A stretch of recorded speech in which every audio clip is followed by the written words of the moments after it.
Selena Gomez engaged na sa music producer-songwriter na si Benny Blanco. On IG, Selena flashed her diamond engagement ring with the caption, "Forever begins now." Nag-comment naman si Benny calling Selena his wife. Napacomment din ang ilang celebrities kabilang si Taylor Swift na ready raw maging flower girl. Ruru Madrid ifinlex ang kanyang martial arts training para sa lolong bayani ng bayan. Japanese boy band na NCT Wish bibisita sa Pilipinas sa April 2025. Blackpink Jisoo bibida sa bagong K-drama tungkol sa mga zombie. Jin ng BTS napapabalitang maglo-launch ng negosyo.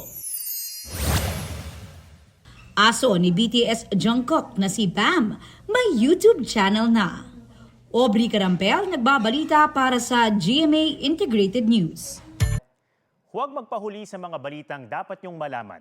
Mag-subscribe na sa GMA Integrated News sa YouTube.